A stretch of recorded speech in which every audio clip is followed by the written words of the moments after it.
The brother who never cared for their mother inherited $100,000 from her, while the attentive brother received only an old cabin. However, there is a big surprise inside the cabin. The death of matriarch Collins deeply shook the family. Charles and Peter, her sons, were present for the reading of the will, held in the old office of the family home. Charles, the eldest son, was always close to his mother, while Peter, the youngest, had distanced himself in recent years, focusing on his own life in the city. The tension was palpable in the room when the lawyer opened the will. Charles watched attentively, while Peter impatiently looked at his watch, visibly annoyed with the formality of the moment. "Charles Collins, you inherit the hunting cabin located in Pine Forest, along with all its contents," said the lawyer. "Hunting cabin?" Peter scoffed, releasing a sarcastic laugh. "What are you going to do with an old, dusty cabin in the middle of nowhere, Charles?" Charles remained calm, though he could feel the anger rising within him. "It's not just a cabin, Peter. It was important to Mom, and I'm going to find out why." Peter shook his head, still laughing. "Good luck with that. And what about me?" The lawyer looked at Peter with a neutral expression. "Peter Collins, you inherit $100,000 in cash." Peter's eyes lit up. "Now that's a real inheritance." The reading of the will revealed the growing gap between the brothers. Peter mocked Charles's inheritance, treating the cabin as a worthless burden.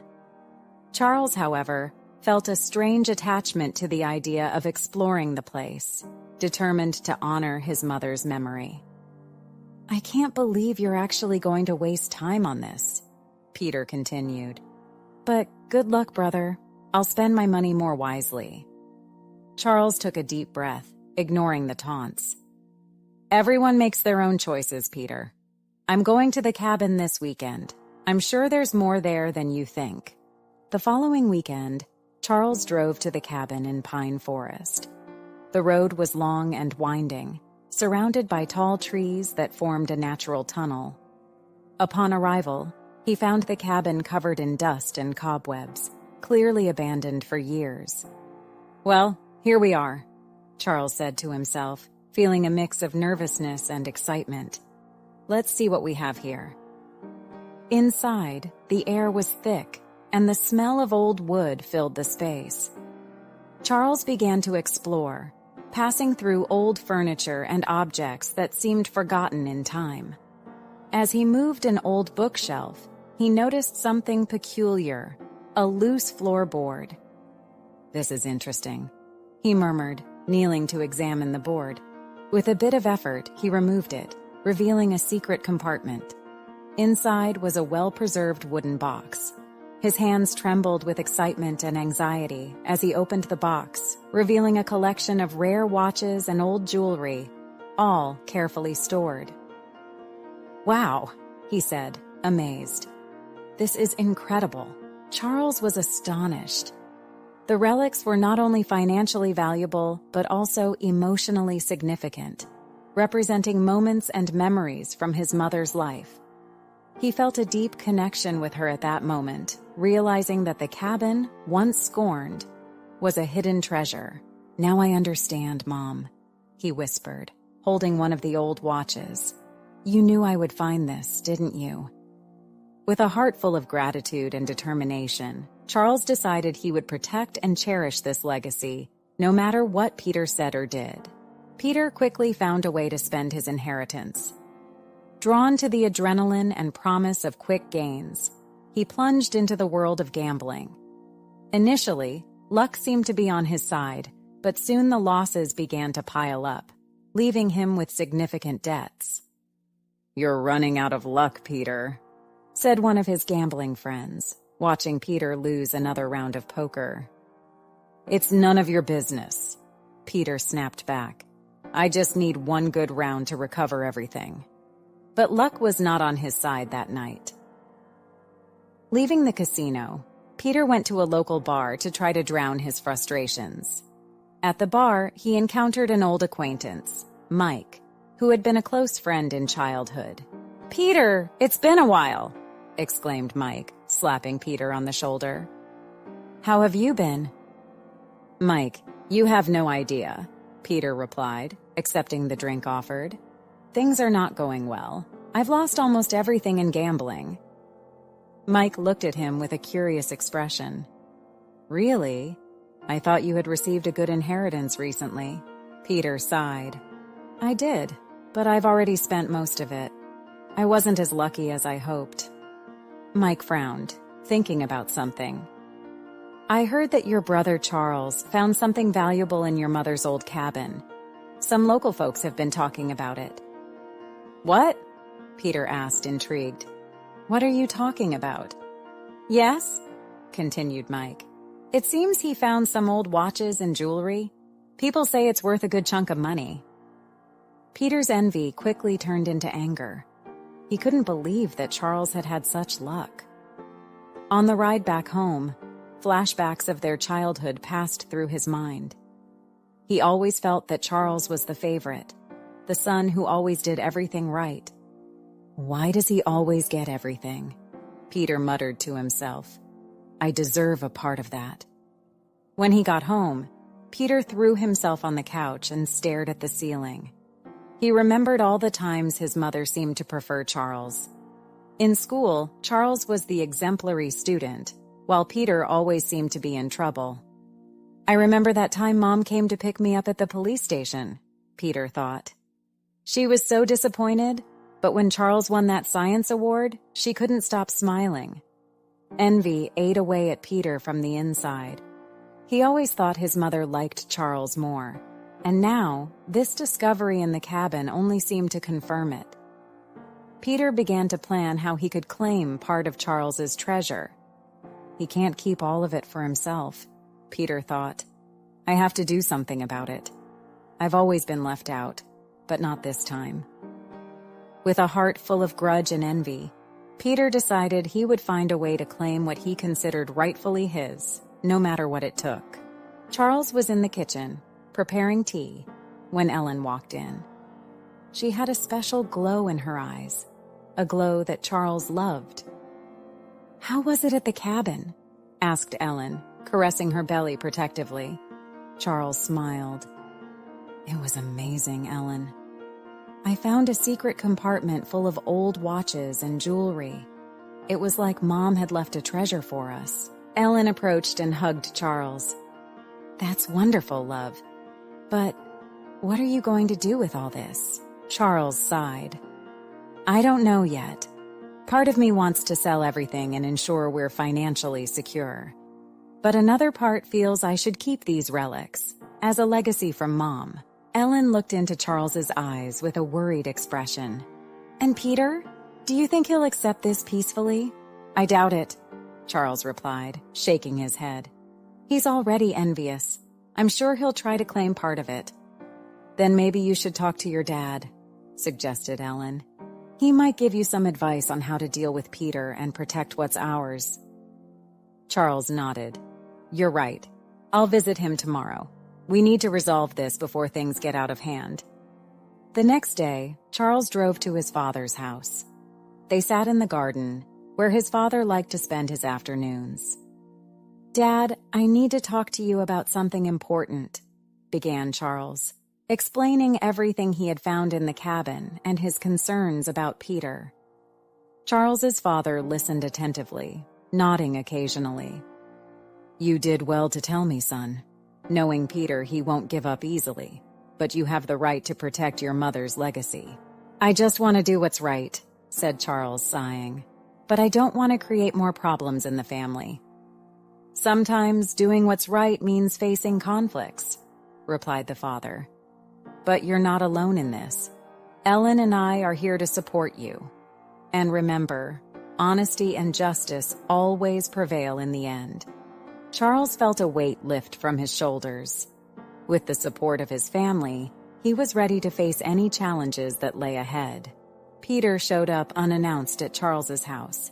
It was clear he was agitated, pacing back and forth in the front yard while waiting for Charles to open the door. Upon seeing his brother's state, Charles felt a chill. "Peter, what are you doing here?" asked Charles, trying to stay calm. "We need to talk," Peter responded, entering without waiting for an invitation. "I heard you found a bunch of valuable things in the cabin. Watches, jewelry. Is that true?" Charles sighed, realizing the situation was going to get complicated. "Yes, I found some things that belonged to Mom. But it's not that simple, Peter." "Not that simple? Of course it is." Peter stepped closer, the anger evident on his face. "I have a right to part of that too. I'm your brother, for God's sake." "You received your part of the inheritance, Peter. The money Mom left for you," Charles said, trying to keep his voice calm. "These relics are more than just monetary value. They hold deep emotional significance." "That's ridiculous," Peter retorted with disdain. "You think you can keep everything just because you think you deserve more? I'm her son, too." The argument heated up. Peter used every emotional trick he could think of, trying to manipulate Charles. "You've always been the favorite, haven't you? Always doing everything right, while I'm the failure. Well, that ends now. I want my share, Charles." "This isn't about favoritism," Charles replied, his patience wearing thin. "This is about respecting what Mom wanted. I won't let you destroy that out of greed." "Greed? You're calling me greedy?" Peter advanced, his eyes flashing with anger. "I have debts, Charles. Debts that could ruin my life. You have a family, you're expecting a child. Can't you understand that I need help too?" Charles fell silent for a moment, feeling the tension build. "I understand you're in a tough situation, Peter. But that doesn't justify you trying to take something that isn't yours. I'll seek legal help if necessary." "Would you do that? Take your own brother to court?" Peter asked incredulously. "If it protects Mom's legacy, yes, I would," Charles answered firmly. The next day, Charles decided to seek professional help. He scheduled an appointment with a renowned lawyer in town, Mr. Thompson. Sitting in the elegant office, Charles explained the entire situation, from discovering the relics to the confrontation with Peter. "What I want to know is how I can legally protect these relics," said Charles, anxious. Mr. Thompson listened attentively, jotting down important points. "I understand your concern, Charles. First, we need to establish that these items are part of your legitimate legacy. Do you have the inheritance documents?" "Yes, I brought everything." Charles handed over a folder of documents to the lawyer. As Mr. Thompson reviewed the papers, he explained, "If the relics were specifically left to you and not mentioned in the will as part of the general division, then you have a strong case. However, Peter can challenge this based on financial need, but that doesn't guarantee he'll succeed." Charles took a deep breath. What if he tries something more drastic? "You should be prepared for anything," Mr. Thompson replied. "I'll start preparing the necessary documentation to ensure that these items are legally recognized as part of your legacy. This will give us a stronger position in any future disputes." Meanwhile, Peter wasted no time. He contacted a lawyer known for his questionable ethics, Mr. Lawrence. Seated in Lawrence's dark, dimly lit office, Peter explained his situation, emphasizing his debts and Charles's discovery. "So, you want a share of the treasure your brother found," said Lawrence, stroking his chin. "We might find some legal loopholes, especially if he hasn't properly registered these items as part of his inheritance." "I need that money, Lawrence. I can't let Charles keep it all," said Peter, the anxiety evident in his voice. "Let's see what we can do," Lawrence replied with a sly smile. "I'll prepare a plan to challenge the possession of these relics. We'll make Charles prove that they belong exclusively to him." The tension between the brothers escalated as both prepared for a possible legal battle. Charles, with the support of Ellen and Mr. Thompson, was determined to protect his mother's legacy. Peter, with the help of Lawrence, was willing to do anything to get what he considered his rightful share. Ellen felt a wave of emotions when the pregnancy test turned positive. She and Charles had been trying for some time, and now, with all the family tension, the news was a ray of hope. Eager to tell Charles, she waited until he returned from work. "Charles, I have a surprise for you," said Ellen, trying to contain her smile as he walked through the door. Charles noticed Ellen's radiant expression. "What happened? It looks like you have good news." Ellen handed the pregnancy test to him. "We're expecting a baby, Charles." Charles's eyes filled with tears of happiness. "That's wonderful, Ellen. I can hardly believe it. We're going to have a child." They embraced, feeling the joy and hope growing inside them. The pregnancy news brought a new layer of concern, but also strengthened Charles's determination to protect his mother's legacy for the future of their child. "This changes everything," said Charles, caressing Ellen's belly.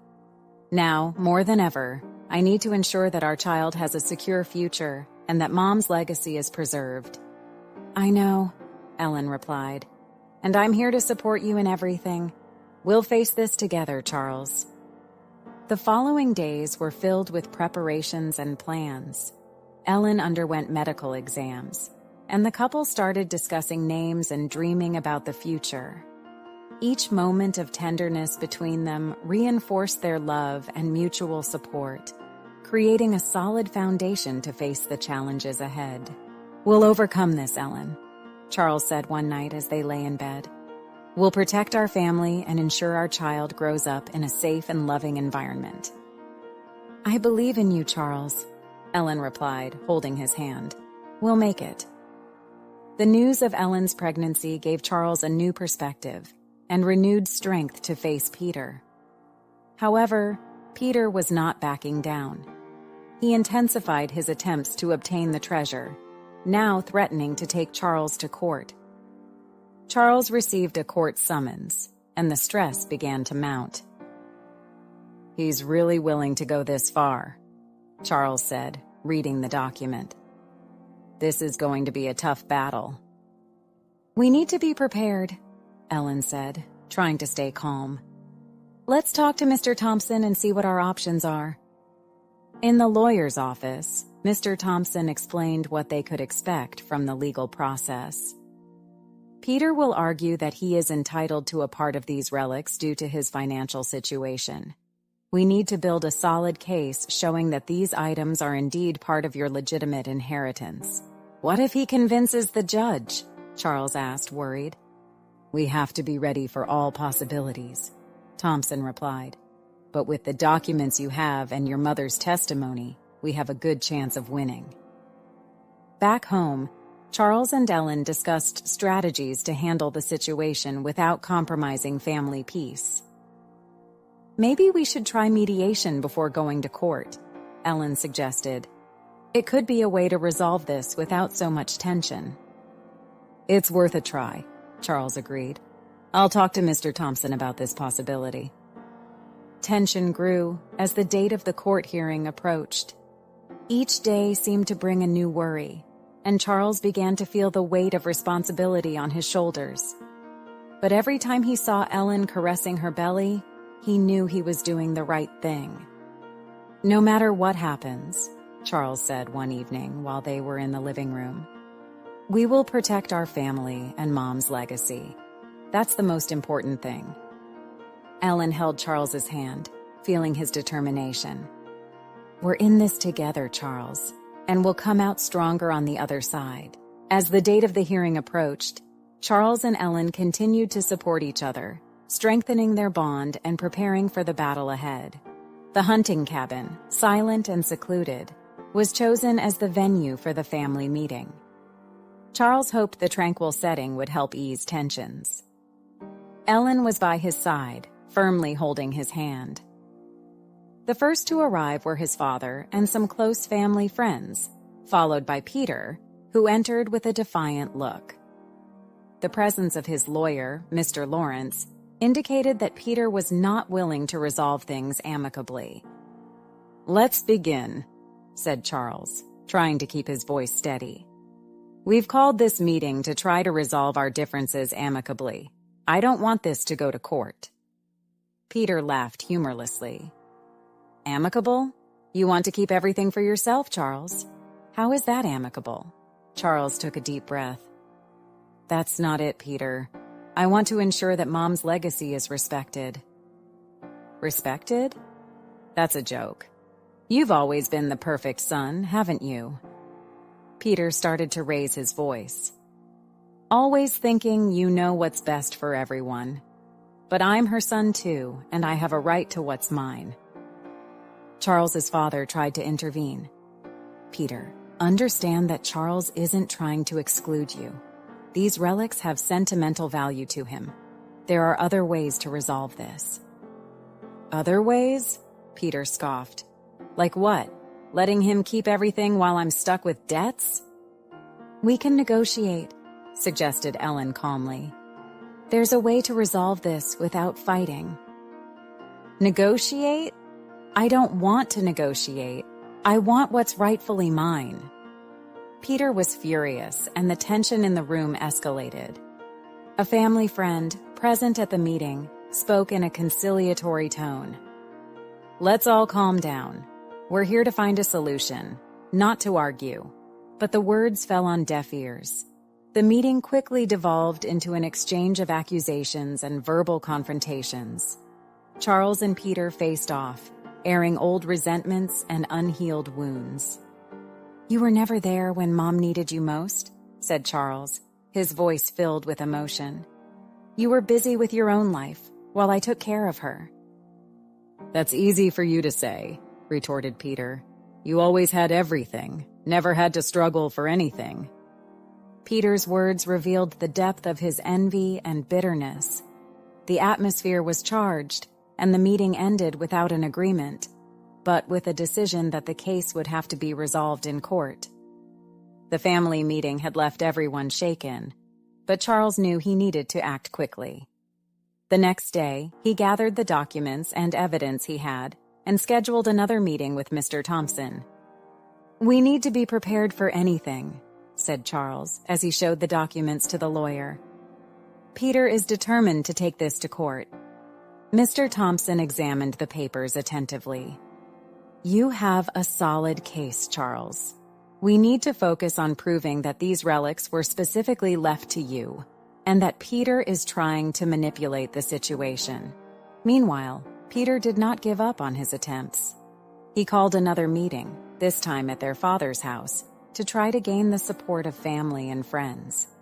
The room was filled with concerned relatives and close friends, all waiting to hear what Peter had to say.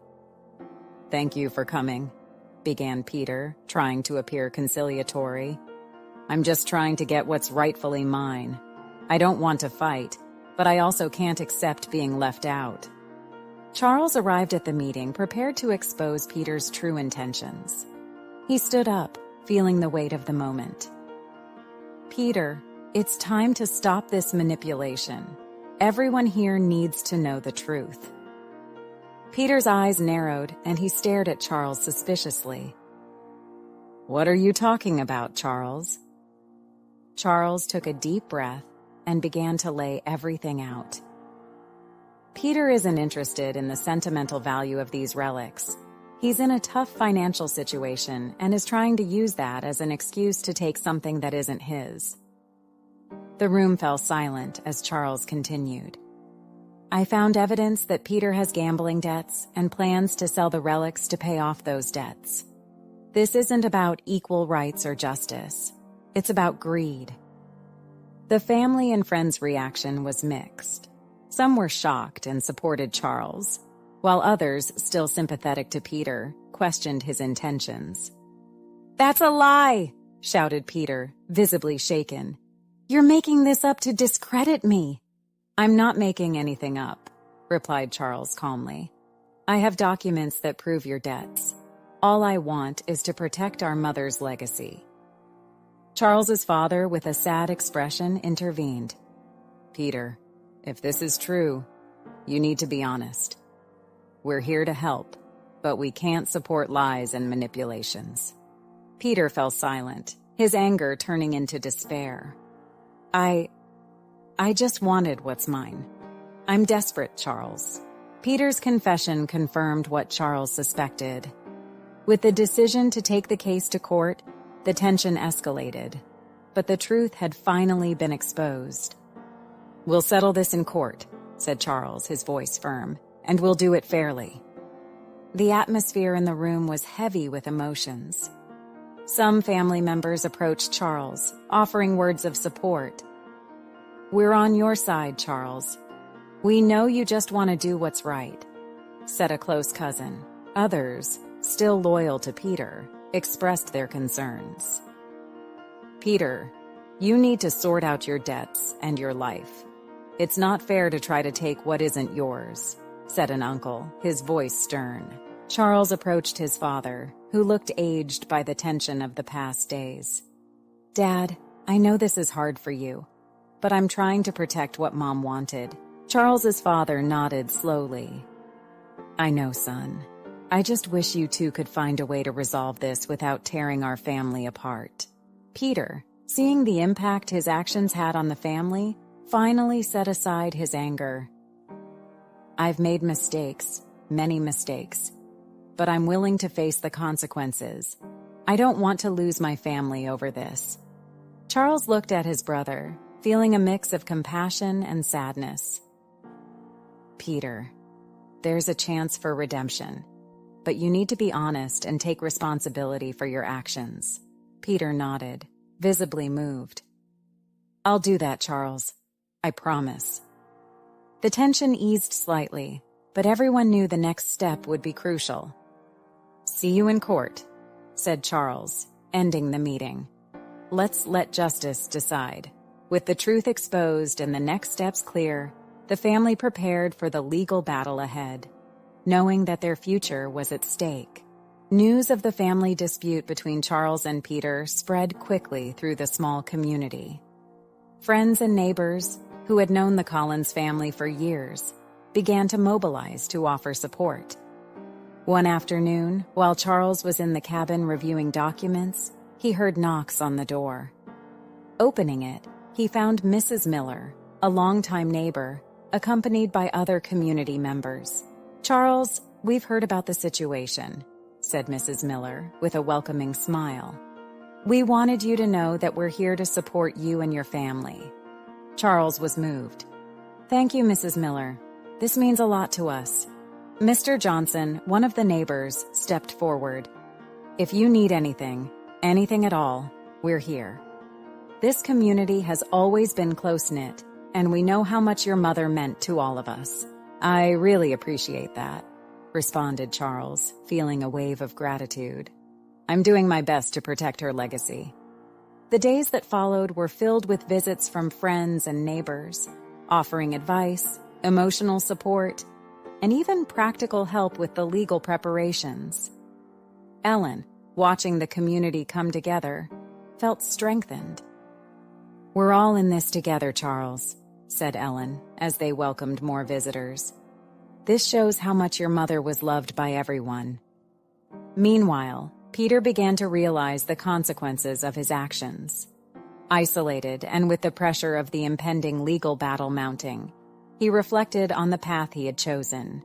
One night, he went to the cabin where Charles was working. "Charles, can we talk?" he asked, in a tone less aggressive than usual. Charles looked at his brother, surprised. "Of course, Peter. Come in." Peter entered, visibly shaken. I don't know what to do anymore.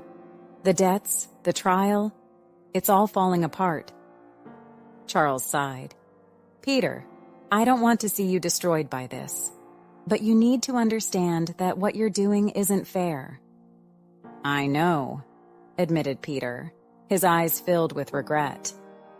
"I was greedy and let it consume me, but I don't know how to get out of this." "Maybe there's still time to sort things out," said Charles, "but we need to do it the right way."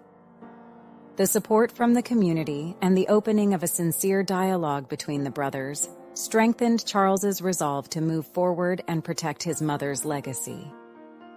The day of the trial finally arrived.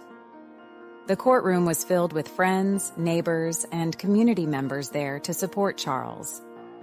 Peter sat across, visibly nervous. The atmosphere was tense, each person feeling the weight of the decision that was to come. The judge entered, and everyone stood up. "We are here to resolve the dispute over Mrs. Collins's inheritance. Both parties, please present your evidence." Mr. Thompson, Charles's lawyer, spoke first. "Your Honor, here are the documents that prove the relics were specifically left to my client, Charles Collins. We also have witnesses who can confirm Mrs. Collins's intention to leave these items to him." Charles watched intently as the judge examined the documents. Each second seemed like an eternity. Finally, the judge looked up. "Let's call the first witness," said the judge. Charles's father took the witness stand, his face serious and solemn. "Mr. Collins, can you tell us about your wife's intentions regarding the relics?" "Of course, Your Honor," he began. "My wife was very clear about wanting to leave these items to Charles. They have immense sentimental value and represent our family history. She knew that Charles would appreciate and care for them properly." The room fell silent, absorbing the poignant words of Charles's father. When it was Peter's turn, Mr. Lawrence tried to argue that Peter was entitled to part of the relics due to his financial difficulties. "Your Honor, my client, Peter Collins, is facing significant financial difficulties. Dividing these assets could help alleviate his situation, and it's only fair that he receives a part." Peter, nervous, watched as his lawyer spoke. He knew his gambling debts and manipulation would be hard to explain, but he still hoped. "Mr. Peter Collins," said the judge, "can you explain why you believe you are entitled to these items, apart from your financial situation?" Peter stood up, his voice slightly trembling. "Your Honor, I've made mistakes, many mistakes. But these items, they're part of our family. I just wanted a chance to stand up again, to redeem myself." The judge considered both sides, weighing the information presented. After hours of testimony and evidence presentation, he finally made his decision. Based on the evidence presented, it is clear that Mrs. Collins intended to leave these relics specifically to Charles Collins. Therefore, I rule in favor of Charles Collins. As for Mr. Peter Collins, I recommend that he seek financial and legal counseling to deal with his debts appropriately. Peter bowed his head, defeated. Charles, relieved, thanked the judge and his lawyer. "Thank you, Your Honor, and thank you, Mr. Thompson, for all your help." After the trial, the community gathered at Charles and Ellen's home to celebrate. The atmosphere was one of relief and happiness. "You did the right thing, Charles," said Mrs. Miller, raising a glass. "Your mother would be proud of you." Ellen, holding Charles's hand, smiled. "Now we can focus on building our future, without worries." Peter, though defeated, approached Charles, his eyes full of regret. "I'm sorry for everything, Charles. I hope one day you can forgive me." Charles looked at his brother, compassion in his eyes. "I forgive you, Peter. Let's move forward and try to rebuild what was lost." Peter nodded, visibly moved. "Thank you, Charles. I'll try to be a better person." With peace restored and the community united, Charles and Ellen prepared for the arrival of their baby. The family was ready for new beginnings, strengthened by the challenges overcome and the assurance that Mrs. Collins's legacy would be preserved for future generations. "We're ready for this new phase," said Charles, holding Ellen's hand as they looked towards the future with hope and determination. If you enjoyed this moving story, don't forget to like the video, leave your comment about what you thought, and suggest new topics. Subscribe to the channel for more inspiring stories like this one. Remember, the true value lies in the memories we keep and the relationships we build.